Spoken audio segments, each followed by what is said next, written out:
अस्सलाम वालेकुम एवरीवन, कैसे हैं आप सब। उम्मीद है कि सब ठीक ठाक होंगे। Welcome back to my new vlog. तो आज का ये व्लॉग स्टार्ट किया है मैंने मॉर्निंग ब्रेकफास्ट से। ब्रेकफास्ट तो मेरा बन गया था और हम लोगों ने कर भी लिया था, लेकिन ये बेटे का लंच मैं बना रही थी। तो जो मैंने चिकन नगेट्स बनाए थे ना, तो आज मैं उनको फ्राई करके आपको दिखाती हूँ।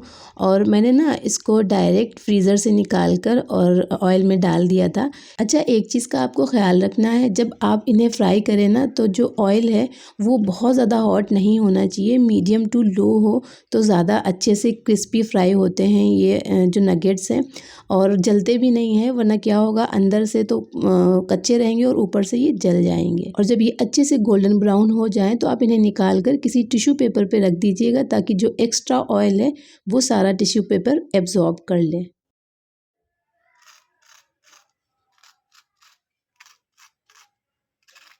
और आप देख सकते हैं कि ये जो चिकन नगेट्स हैं ना, वो कितने अच्छे से फ्राई हुए हैं। अंदर से एकदम जूसी हैं और ऊपर से ना एकदम क्रिस्पी है।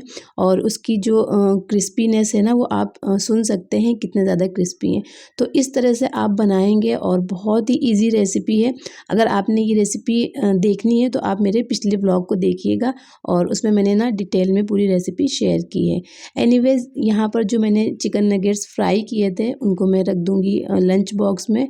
और साथ में मैंने रखा है एक केचप का छोटा सा शैशे, और थोड़ी सी मैंने यहाँ पर नट्स रख दिए हैं। तो ये सारी चीज़ें ना काफ़ी ज़्यादा फुलफिलिंग है उसके लिए, और वो बहुत ही ज़्यादा खुश हो जाता है जब इस तरह की कोई चीज़ उसे लंच में देती हूँ। फिर ना मैं चली गई थी शाम को मार्केट, क्योंकि मुझे ना बेटे के लिए कुछ क्राफ्ट का सामान लेना था और साथ में मुझे कुछ सब्जियाँ वगैरह भी लेनी थी। तो इसलिए मैं चली गई थी मार्केट, और वापस आकर मैंने कुछ भी शूट नहीं किया था।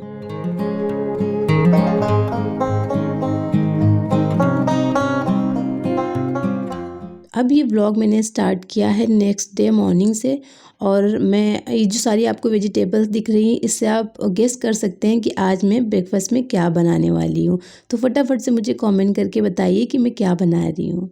अब तो बिल्कुल आप लोगों को अंदाज़ा हो गया होगा कि मैं क्या बनाने वाली हूँ। तो मैं बनाने वाली थी आज ब्रेकफास्ट में पोहा। आप सब लोगों ने गेस कर लिया होगा। तो उसके लिए मैंने ना एक कढ़ाई चढ़ा दी थी, और उसमें मैंने ऐड किया है यहाँ पर सरसों का तेल, और इसको ना अच्छे से गरम कर लेंगे स्मोकी होने तक। तो यहाँ पर देखिए आप, तेल गरम हो रहा है। तब तक साइड में मैं चाय के लिए पानी चढ़ा देती हूँ। और चाय मैं अपने लिए और मेरे हस्बैंड के लिए बना रही हूँ। वो थोड़ी सी ना स्ट्रॉन्ग चाय पीते हैं, तो उनके साथ साथ में मैं भी थोड़ी सी स्ट्रॉन्ग चाय पीने लगी हूँ। वरना मुझे पहले बहुत ही लाइट सी पत्ती वाली चाय अच्छी लगती थी, लेकिन उनको चाहिए होता है थोड़ी सी स्ट्रॉन्ग, तो मैं थोड़ी सी स्ट्रॉन्ग बनाती हूँ। और मैंने यहाँ पर डाला है ये गुड़ शक्कर जो होता है, जैगरी पाउडर, तो वो डाली है। और ये थोड़ा सा हेल्दी हो जाता है, क्योंकि शुगर ज़्यादा अनहेल्दी है, लेकिन जो गुड़ है ना वो थोड़ा सा हेल्दी होता है। हालांकि खाना दोनों ही नहीं चाहिए, अगर आप शुगर अवॉइड करते हैं, और अगर नहीं करते हैं तो फिर अगर आप वाइट शुगर लेते हैं तो उसकी जगह पर अगर गुड़ लेंगे ना तो ज़्यादा बेनिफिट रहेगा उसका। और मुझे ना अदरक वाली चाय बहुत अच्छी लगती है, तो इसलिए मैंने ना ढेर सारी अदरक को ग्रेट करके डाल दिया था। जब तक वो स्लो आंच पर पकेगी तब तक उसका जो सारा फ्लेवर है वो निकल आएगा। और साइड में मैंने जो ऑयल रखा था पकने के लिए, तो उसमें मैंने ना ये पीनट्स डाल दिए हैं, और इनको मैं अच्छे से फ्राई कर लूँगी ताकि एकदम क्रिस्पी हो जाए। अगर आप चाहें, मतलब फ्राई नहीं करना चाहते हैं ना पोहा में पीनट, तो आप ना जो रोस्टेड वाली आती हैं वो वाली डाल सकते हैं, वो भी काफ़ी ज़्यादा अच्छी लगती हैं। लेकिन मुझे ना इस तरह से फ्राई करके जो पोहा बनाती हूँ मैं उसमें डालती हूँ, तो मुझे ज़्यादा अच्छा लगता है, और मेरे बेटे को भी बहुत ज़्यादा पसंद है इस तरह से। और मैं ढेर सारी पीनट डालती हूँ जब पोहा बनाती हूँ। अब मैं इसी सेम ऑयल में डालूँगी राई। मैंने करीब हाफ़ टी स्पून राई ली थी, और साथ में मैंने थोड़ी सी इसमें हींग डाली है। इससे टेस्ट भी बहुत अच्छा आता है, और ये डाइजेशन के लिए बहुत अच्छी होती है। और जब ये थोड़ी सी चटकने लगेगी ना, तो इसमें आप डाल दीजिएगा आलू। मैंने यहाँ पर एक लार्ज साइज़ का आलू लिया था, और उसको ना ऐसे क्यूब्स में कट कर लिया था छोटा छोटा, ताकि वो जल्दी से कुक हो जाए।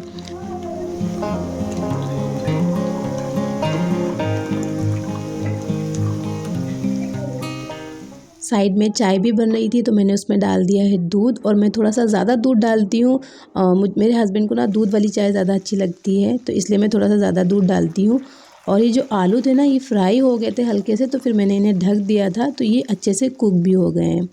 और अब मैं इसमें डाल दूँगी बारीक कटा हुआ प्याज और थोड़ी सी हरी मिर्च। अच्छा, अगर आपके घर में आपके बच्चे हैं वो स्पाइसी नहीं खाते हैं तो फिर आप हरी मिर्च मत डालिएगा। मेरा जो बेटा है वो खा लेता है स्पाइसी थोड़ा-सा, तो मैंने ना उसे बचपन से ही थोड़ा-सा स्पाइसी खिलाया है ताकि मुझे आगे चलकर कोई भी ऐसी प्रॉब्लम ना हो कि बच्चे बिल्कुल भी स्पाइसी नहीं खा रहे हैं, तो फिर थोड़ा ना डिफ़रेंट डिफ़रेंट टाइप का खाना बनाना मुश्किल हो जाता है, मतलब अलग-अलग स्पाइसी। हम लोगों को हल्का-सा स्पाइसी खाने की आदत है, बहुत ज़्यादा हम लोग भी नहीं खाते हैं, तो इसलिए मैंने ना उसे बचपन से ही थोड़ा-सा स्पाइसी खिलाया था, वो खा लेता है। अब ना मैंने इसमें डाल दिए थे टमाटर और वो जब सॉफ्ट हो गए थे तो मैंने फिर इसमें डाला था ये जो पोहा मसाला आता है वो। और ये पोहा मसाला ना जो मैं पोहा लेकर आती हूँ पैकेट उसी में निकलता है, तो वो मैंने डाला था यहाँ पर 2 टीस्पून डाला था, उससे बहुत अच्छा टेस्ट आ जाता है। और साथ में मैंने डाल दिया था नमक। अच्छा, अगर आपके पास में पोहा बना रहे हैं और पोहा मसाला नहीं है तो फिर आप जो घर का बेसिक मसाला होता है जैसे कि हल्दी, लाल मिर्च और नमक, और अगर चाहें तो उसमें थोड़ा-सा मैगी मसाला वगैरह डाल लीजिए, उससे बहुत अच्छा टेस्ट आता है। अदरवाइज़ आप सिर्फ़ हल्दी और नमक डालकर ही बनाइए, बहुत अच्छे जो पोहे हैं वो बनकर तैयार होते हैं। अब जो ये पोहा है ना ये मैंने डाल दिया था इसमें, और इसको ना मैंने पहले वॉश कर लिया था अच्छे से ताकि ये इसमें जो भी गंदगी हो वो भी निकल जाए, और कभी-कभार होती है ना थोड़ी बहुत डस्ट तो वो भी निकल जाती है, और जो ये पोहा होता है ना ये अच्छे से सॉफ्ट हो जाता है। साथ में मैंने इसके पीनट भी डाल दिया था और इसको अच्छे से मिक्स कर दिया। अब इसको मैं ढक के रख दूँगी हल्की आँच पर पकने के लिए। थोड़ी देर के लिए पकाऊँगी, 5 से 6 मिनट के लिए, और ये डन हो जाएगा।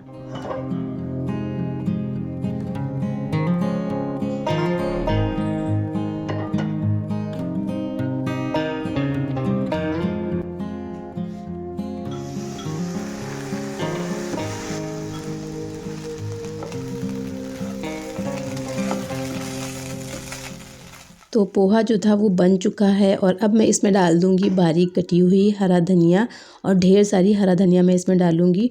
और साथ में मैंने यहाँ पर नींबू को कट कर लिया था, तो मैं आधा नींबू का रस इसमें डाल दूँगी। और नींबू का रस आप ज़रूर डालिएगा, इसमें बहुत अच्छा टेंगी सा हल्का सा फ्लेवर आता है। बहुत सारे लोग ना जब पोहा बनाते हैं तो उसमें 1 टीस्पून के करीब शुगर या फिर जैगरी पाउडर ऐड कर देते हैं, या फिर थोड़ा-सा हनी, लेकिन मुझे नहीं पसंद है इसलिए मैं नहीं ऐड करती हूँ। मुझे ना ऐसा खट्टा और थोड़ा-सा स्पाइसी वाला पोहा अच्छा लगता है, तो मैं इसी तरह से बनाती हूँ। और आप देख सकते हैं कितना खिला-खिला और कितना सॉफ्ट बना है। तो ये पोहा बनाने की ना सबसे आसान रेसिपी है। आप इसे ना ब्रेकफ़ास्ट में भी बना सकते हैं, और शाम को बच्चों को जब छोटी-मोटी सी भूख लगती है ना तब भी आप इसे बना सकते हैं।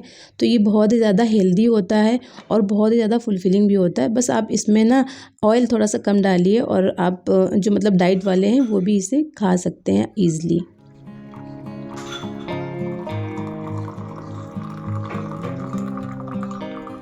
मियाँ जी तो मेरे पहले ही जा चुके थे नाश्ता करके, और अब मैं करूँगी सुकून से। मैं ना लास्ट में नाश्ता करती हूँ, जब सारा काम फिनिश हो जाता है, मतलब बच्चों का और हस्बैंड का, तब मैं नाश्ता करती हूँ सुकून से बैठकर।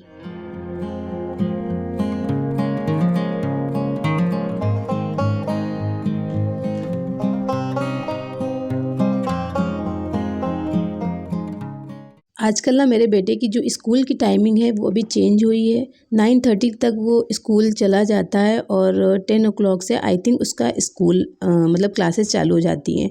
तो साथ में ही हम लोग नाश्ता कर लेते हैं, फिर उसको मैं ड्रॉप कर देती हूँ स्कूल, और वापस आकर मैं फिर अपना काम करती हूँ। तो यहाँ पर हम दोनों लोग साथ में नाश्ता कर रहे थे, मुझे भी कंपनी मिल जाती है। कैसा बना है? Very tasty. मुझ में और मेरे बेटे में ना एक चीज़ कॉमन है, जो खाने मुझे पसंद है वही मेरे बेटे को पसंद है। मुझे ना साउथ इंडियन खाना बहुत अच्छा लगता है, उसको भी बहुत अच्छा लगता है। डोसा, इडली वगैरह ना वो बहुत शौक से खाता है, और मतलब मोस्टली जो खाने मुझे पसंद है ना वो उसको पसंद है। वहीं मेरे जो मियाँ जी हैं ना उनका थोड़ा-सा अलग सिस्टम है। वो ये सब चीज़ें नाश्ते में बहुत कम खाते हैं, मतलब इडली, डोसा वगैरह वो खाने में खा लेंगे लेकिन वो नाश्ते में नहीं खाते हैं। उनसे एक तो चलता ही नहीं है, सुबह-सुबह बोलते हैं मुझसे नाश्ता बिल्कुल नहीं चलता है, उनको बस बहुत लाइट सा नाश्ता चाहिए होता है, जैसे कि अंडे वगैरह हैं, ऑमलेट वगैरह, तो ये उनको ज़्यादा पसंद है। तो फिर मैं और मेरा बेटा मिलकर ये सारी चीज़ें एंजॉय करते हैं सुबह नाश्ते में। कैंडी बटर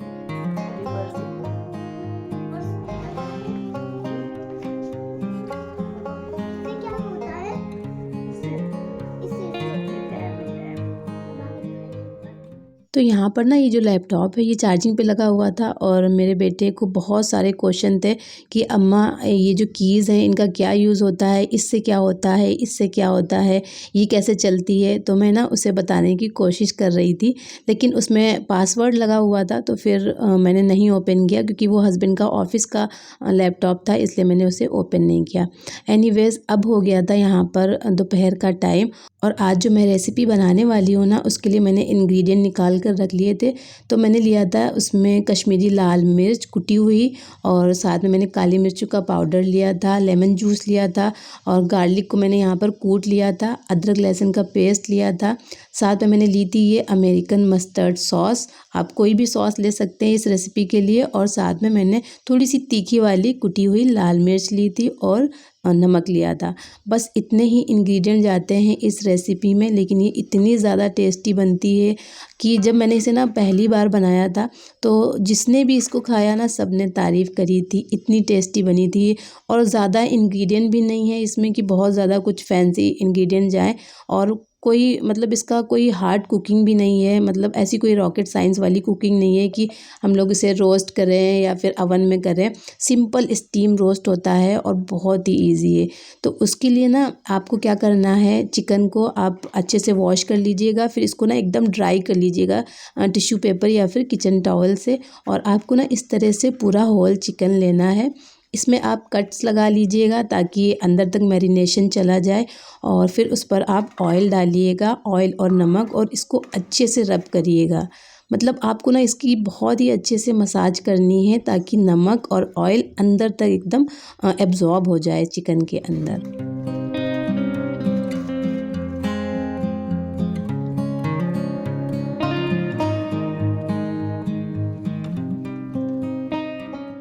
अच्छा, अब आप इसमें डालिएगा ये सारे जो मसाले मैंने निकाल कर रखे थे ना साइड में वो, तो उसमें सबसे पहले जाएगा काली मिर्चों का पाउडर, मैंने 1 टेबल स्पून लिया है। क्योंकि ये जो चिकन है ना ये 1 किलो से ज़्यादा है, इसलिए मैंने इसमें थोड़ा-सा ज़्यादा काली मिर्च यूज़ किया है। और अब मैं इसमें डालूँगी कश्मीरी लाल मिर्च कुटी हुई, और ये जाएगी 2 से 3 टेबल स्पून, क्योंकि सारा जो कलर वगैरह है ना वो इसी से आएगा, और अच्छे से आपको इसमें डालनी है कश्मीरी लाल मिर्च। अब आपको ना इसमें इसको थोड़ा-सा स्पाइसी बनाने के लिए इसमें ऐड करना है ये जो कुटी हुई लाल मिर्च है, रेगुलर वाली, थोड़ी-सी तीखी जो होती है वो वाली। तो ये मैंने 1 टेबल स्पून भर के डाला है, और 1 टेबल स्पून मैंने अदरक लहसुन का पेस्ट भी इसमें डाल दिया है। अदरक लहसुन का पेस्ट 1 टेबल स्पून इसलिए डाला है क्योंकि इसमें ढेर सारा कुटा हुआ लहसुन जाएगा, जिससे इसका टेस्ट बहुत ही ज़्यादा अच्छा आता है। तो मैंने यहाँ पर ना जो लहसुन की पूरी एक गांठ होती है ना वो उसको मैंने यहाँ पर कूट लिया था, वो डाला है, और फिर मैंने डाल दिया लेमन जूस। और अब मैं इसमें डालूँगी ये जो मस्टर्ड सॉस थी ये, तो ये जाएगी इसमें 4 से 5 टेबल स्पून भर के जाएगी, और इसी का सारा फ्लेवर है तो ये ढेर सारी जाएगी। अच्छा, अगर आपके पास में ये वाली मस्टर्ड सॉस नहीं है तो जो दूसरी ब्रांड की आती है ना आप वो भी यूज़ कर सकते हैं इसमें। सारे मसाले डालने के बाद में ना आपको इसको अच्छे से मसाज करना है हाथों से, और अगर आपके हाथों में मिर्च लगती है मतलब जलन होने लगती है तो फिर आप ना ग्लव्स वगैरह पहन लीजिएगा। मेरी तो आदत पड़ गई है इसलिए मुझे इतना कोई फ़र्क नहीं पड़ता है, और पहले बहुत लगती थी स्टार्टिंग में जब मैं कुछ मिर्च वाला काम करती थी ना, तो फिर मेरे हाथों में बहुत जलन होती थी। फिर मम्मी मेरी बताती थी कि उसमें थोड़ा-सा देसी घी या फिर सरसों का तेल लगा लो, जिससे उसकी जो जलन है वो दूर हो जाती थी। तो मैं ना हमेशा देसी घी लगाती थी, उससे जलन बहुत जल्दी दूर हो जाती थी। तो यहाँ पर ना मैंने हाथों से ही अच्छे से मिक्स कर लिया था, उसके बाद में मैं इसको ढक कर रख दूँगी। मैं ना इसे सिर्फ़ 1 से 2 घंटे के लिए ही मैरिनेशन के लिए मैंने रखा था इसको, लेकिन अगर आपके पास टाइम है तो फिर आप इसे ना ओवरनाइट रखिएगा या फिर 4 से 5 घंटे के लिए, तब इसका जो फ्लेवर और टेस्ट है ना वो और भी ज़्यादा अच्छा आता है, और जो चिकन है ना वो एकदम जूसी बनता है।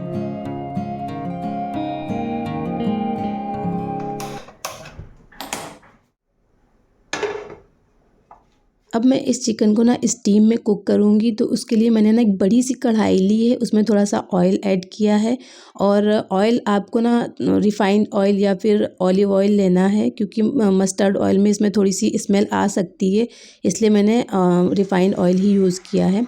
अब इस कढ़ाई में मैं इस चिकन को रख दूँगी पूरा जो मैरिनेट किया था, और जो भी मसाला उसमें प्लेट में रह जाए ना, उसको आप अच्छे से क्लीन करके डाल दीजिएगा, क्योंकि कुछ भी वेस्ट नहीं होना चाहिए और इस सारे मसाले का टेस्ट इस चिकन में आएगा। तो यहाँ पर मैंने सारा मसाला डाल दिया था। अब मैं इसमें ना थोड़ा सा हॉट वाटर डालूँगी। आप चाहें तो नॉर्मल वाटर भी डाल सकते हैं, लेकिन हॉट वाटर डालने से ना कुकिंग प्रोसेस थोड़ा सा जल्दी होने लगता है। तो आप देख सकते हैं मैंने इसमें कितना पानी यूज़ किया है, 1 ग्लास के करीब यूज़ किया है, ताकि जो चिकन है वो ना पानी में हल्का सा डिप हो जाए और अच्छे से ये इसमें स्टीम निकले और ये फिर कुक हो जाए अच्छे से। तो यहाँ पर मैंने 20 मिनट्स के बाद में जो इसका लिड था वो हटा कर देखा, और इसकी जो साइड थी वो मुझे चेंज करनी थी, लेकिन मैं नहीं कर पाई थी। बड़ी मुश्किलों से इसकी साइड चेंज हुई, तो इसका जो लेग का पार्ट था ना वो टूट गया था। आई थिंक मैं जो ये स्पैचुला यूज़ कर रही थी ना, इनकी वजह से ऐसा हुआ। वो स्लिप हुआ और उसके जो लेग्स थे ना वो टूट गए। खैर कोई बात नहीं, कौन सा हमें मेहमानों के सामने रखना था, हमें तो घर पे ही खाना था, तो टूटे हुए भी लेग हम खा सकते हैं। और आप देख सकते हैं इसका फाइनल लुक कितना ज़्यादा टेम्पटिंग दिख रहा है ना, और कलर भी बहुत प्यारा आया है, क्योंकि हमने इसमें कश्मीरी लाल मिर्च यूज़ करी थी, और टेस्ट में भी बहुत ही अच्छा था। चिकन जो था ना वो एकदम सॉफ्ट सा था, बहुत ही टेस्टी बना था। आप लोग ज़रूर ट्राई करिएगा इसको।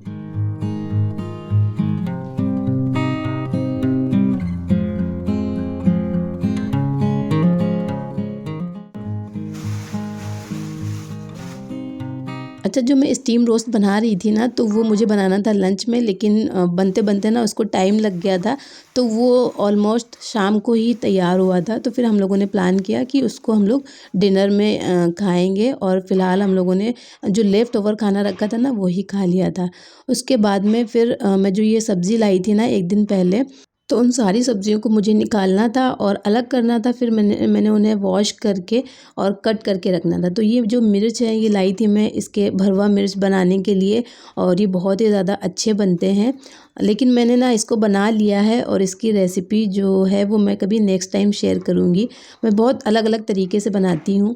साथ में मैंने ये ज़ुकीनी ली थी एक, और ये जो धनिया और मिर्च है ना, ये सब्ज़ी के साथ में हमारे यहाँ फ्री मिलता है।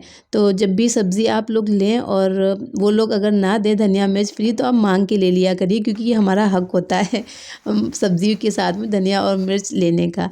तो हमारे यहाँ तो बिना कहे दे देते हैं। जब नहीं देते हैं तो हम लोग ना मांग लेते हैं कि भैया आपने इसमें सब्ज़ी में धनिया और मिर्च तो रखा ही नहीं, तो फिर वो लोग डाल देते हैं। एनीवेज़ यहाँ पर ये जो पालक और सोया मेथी था ना, ये भी मैंने निकाल लिया है, और ये पानी इस पे यूज़ होता है ना, तो फिर ये पॉलीथीन में रखे-रखे थोड़ा सा पीला सा पड़ गया था। तो इसको मैंने निकाल लिया है, और ये कुछ फ्रूट्स थे जो कि काफ़ी दिनों से रखे हुए थे, और आजकल ठंड और सर्दी जुकाम वगैरह था ना, तो इस वजह से खा नहीं रहे थे हम लोग। तो मैंने सोचा चलो इसको साथ में कट कर देते हैं, और अगर कट किए हुए रखे होते हैं ना तो फिर सब खा लेते हैं। तो जब मैंने ना पाइनएप्पल को कट किया तो वो इतना ज़्यादा खट्टा और एकदम कच्चा था। फिर मैंने ना उसका थोड़ा सा शुगर डालकर जूस बना लिया था, तो वो ईज़िली जूस को ना पी लिया था बेटे ने और मैंने, लेकिन वो कच्चा पाइनएप्पल बिल्कुल भी नहीं खाया जाता। और ये देखिए धनिया यहाँ पर ढेर सारी मैंने रखी हुई है, इसमें टिश्यू पेपर नीचे लगा दिया था ताकि ये ख़राब ना हो। और ये जो नीचे वाली धनिया दिख रही है ना, ये मेरे घर से आई थी, मेरे खेतों की धनिया है, एकदम फ्रेश और ऑर्गेनिक बोलते हैं ना वो। तो इसमें कोई भी केमिकल वगैरह नहीं है, बहुत ही अच्छी खुशबू आती है, ये जो घर की धनिया होती है वो। तो इस तरह से मैं टिश्यू पेपर में करके एक एयर टाइट कंटेनर में रख देती हूँ, तो काफ़ी दिनों तक चलती है। अभी कुछ दिन पहले से ना जो ठंड थी वो ऑलमोस्ट ख़त्म हो गई थी, और हम लोगों ने जो गर्म कपड़े थे वो साइड में रख दिए थे कि अब तो ठंड पड़नी नहीं है। और अब क्या हुआ है, अचानक से पता नहीं कहाँ से इतनी ठंडी हवाएं चल रही हैं, इतना ज़्यादा सुबह फॉग भी होता है और इतनी ठंडी हवा चल रही है। और 2-3 दिनों से तो ना बारिश भी हो रही है रात में, और काफ़ी ज़्यादा बारिश हुई थी, तो ठंड अचानक से बढ़ गई है। तो अभी मैं बाहर निकली थी तो बहुत ज़्यादा ठंडी हवा चल रही थी, तो मुझे ना ठंड महसूस हुई। तो फिर मैंने आकर स्वेटर पहना, क्योंकि अभी कुछ दिनों पहले ही मैं ठीक हुई हूँ मुश्किलों से, और अगर फिर से ठंड लग गई ना तो फिर मेरा तो काम हो जाना है। तो इसलिए मैंने ना स्वेटर पहन लिया, और मुझे ना कानों में बहुत ठंड लगती है, तो इसलिए मैं हमेशा स्कार्फ या फिर जो हिजाब होता है ना वो बांध के रखती हूँ। आप लोग बताइए कि आप लोगों के यहाँ कैसा मौसम हो रहा है? क्या गर्मियाँ स्टार्ट हो गई हैं या ठंडियाँ ख़त्म होकर फिर से स्टार्ट हो गई हैं। हमारे यहाँ बहुत ज़्यादा ठंड पड़ रही है, तो मुझे ऐसा लगता है कि सारी ठंड ना लखनऊ में ही आ गई है मेरी साइड में, क्योंकि यहाँ पर ठंडियाँ जा जा कर वापस आ रही हैं। हम लोग अपने वूलन के कपड़े रख कर फिर से निकाल रहे हैं, क्योंकि बीच में अभी इतनी ज़्यादा गर्मी हो रही थी कि लोगों ने ना फ़ैन चलाना स्टार्ट कर दिया था। इतनी गर्मी जैसी फ़ील हो रही थी रात में स्पेशली। तो हमारे यहाँ तो ठंड खैर फिर से वापस आ गई। आप लोग मुझे ज़रूर बताइएगा कि आपके यहाँ कैसा मौसम है।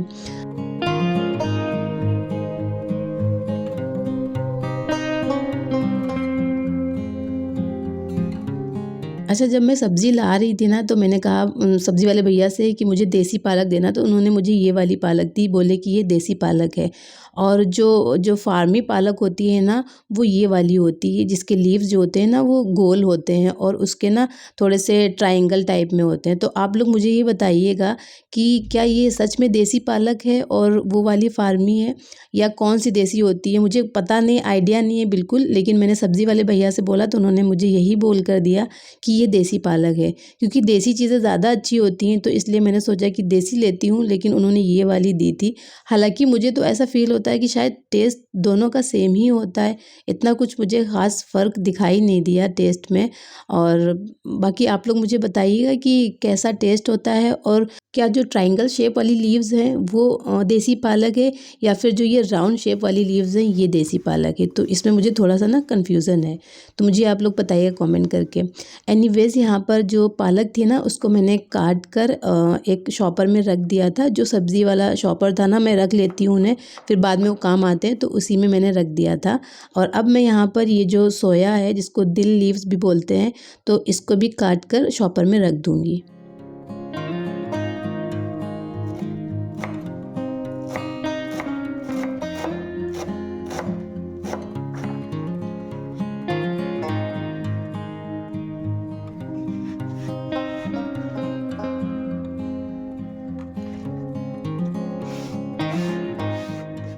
तो यहाँ पर जो मेरी सब्जियों की चॉपिंग वाला काम था ना, वो ऑलमोस्ट ख़त्म हो गया है। और सच पूछिए ना, मुझे सबसे ज़्यादा बोरिंग ये काम लगता है चॉपिंग वाला। अगर कोई हो और मुझे चॉपिंग करके दे देना, तो मेरे लिए बहुत ही ज़्यादा ईज़ी हो जाता है, क्योंकि मेरे घर पर ना हमेशा मेरी दादी थी, वो चॉपिंग वग़ैरह करके देती थी, मतलब बैठे-बैठे वो चीज़ें काट देती थी, सब्जियाँ वग़ैरह, और फिर मेरी अब अम्मी हैं तो वो काट के देती हैं मेरी भाभियों को, तो वो थोड़ा-सा ईज़ी हो जाता है उनके लिए। और मुझे भी ऐसा लगता है कि काश कोई होता जो मेरी थोड़ी-सी हेल्प कर देता इस चीज़ में, सब्जियों को काटने वगैरह में, क्योंकि मुझे ना बहुत बोरिंग लगता है। तो यहाँ पर ये काम मेरा ख़त्म हो गया था। मैंने फिर अपने जो किचन की थी वो सफाई करी, और जो सब्जियां मैंने काटी थी ना, उनको मैं रख दूँगी शॉपर्स में। और जब मुझे बनानी होंगी ना, तो फिर मैं निकाल कर इन्हें वॉश करूँगी और मैं इन्हें बना लूँगी। जो लीफ़ी वेजिटेबल्स हैं ना, इन्हें मैं पहले बनाऊँगी, और ये गोभी वगैरह ज़ुकीनी ये मैं बाद में बनाऊँगी, क्योंकि ये वेजिटेबल्स ना जल्दी ख़राब हो जाती हैं।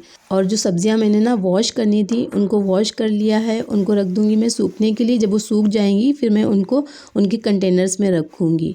तो ये था मेरा आज का व्लॉग। आई होप आपको ये व्लॉग पसंद आया होगा। अगर पसंद आया है तो प्लीज़ इसे लाइक करिएगा, शेयर करिएगा, और अगर आप मेरे चैनल पर नए हैं तो चैनल को सब्सक्राइब करके जाइएगा। अपना ढेर सारा ख्याल रखें, दुआओं में मुझे याद रखें। अल्लाह हाफ़िज़।